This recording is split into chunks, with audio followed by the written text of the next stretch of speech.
Я такой же, как вы. Да, как Баранов. Но если хоть сколько-то из нас немецкие позиции, мы обеспечим соседям наступление.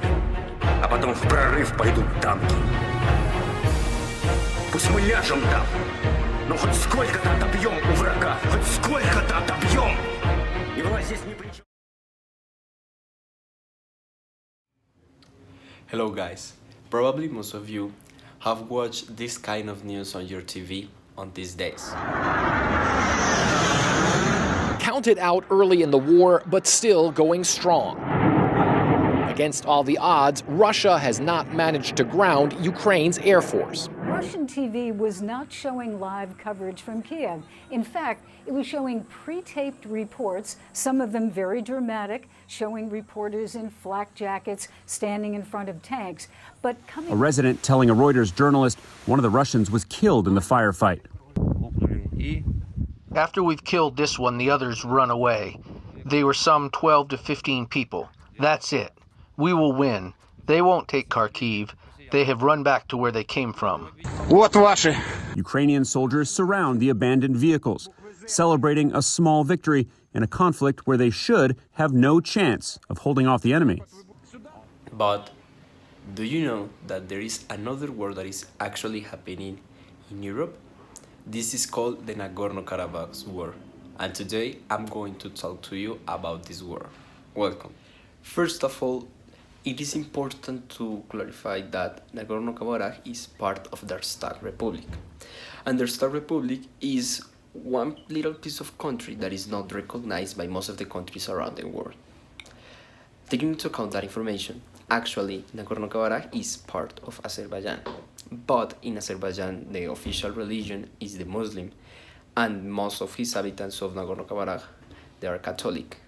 So what historical success determined that decision, taking into account that the religion is one fundamental part of this war?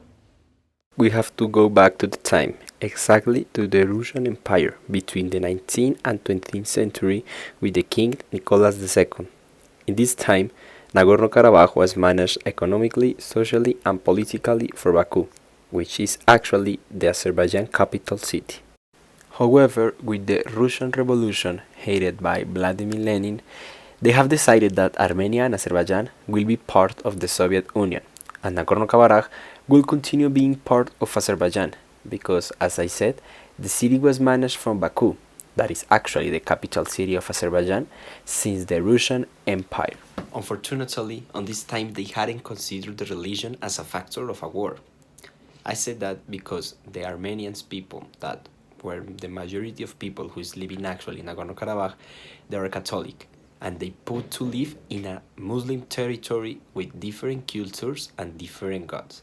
So, in this video, I'm going to explain you why this is not an only war, and why this is a war that is happening since the Soviet Union and is having serious consequences on these days.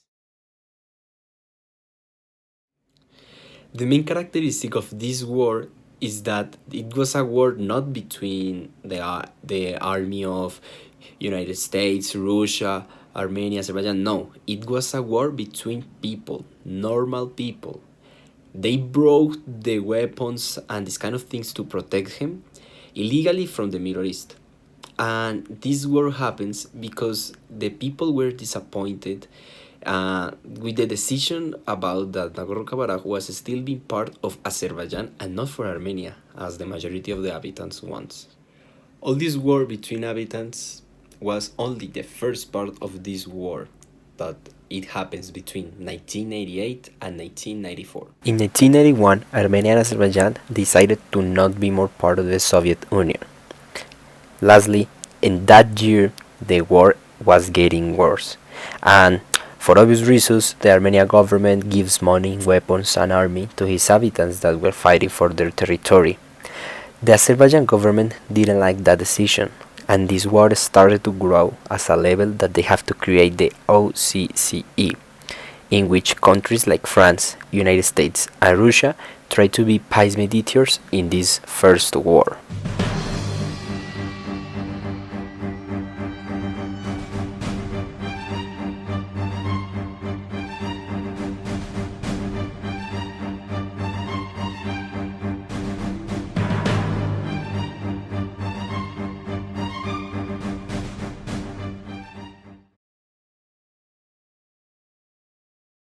This war starts in the morning of the 27th September 2020 in the Lachin Corridor, which is a strict freeway that limits Nagorno-Karabakh with the other countries.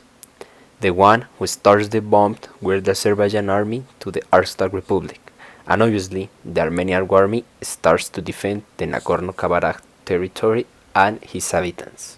The heaviest part of this war, it happens the 28th of September of 2020, when the Azerbaijan president Ilham Aliyev called to all the Azerbaijan territory, to all its population, to go out to the streets and help to the Azerbaijan army to defend this territory. So obviously this war increased as a level that the Russian President Vladimir Putin has to try to stop this war, but he can do that until this war finish on December.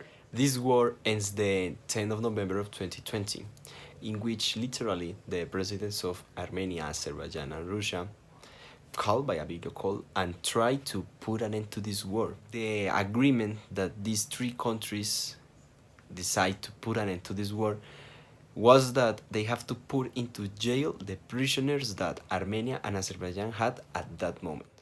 Sadly, the lack of dialogue was the principal factor of this death of more than 10,000 people, in which there are young people from the army of both countries who have to put his life to defend a conflict that has no solution if the government didn't want to apply the dialogue. Finally, this was a war that can be avoided, but the ambitions of the men has no limits, and the death of innocent people is not the priority of the governance.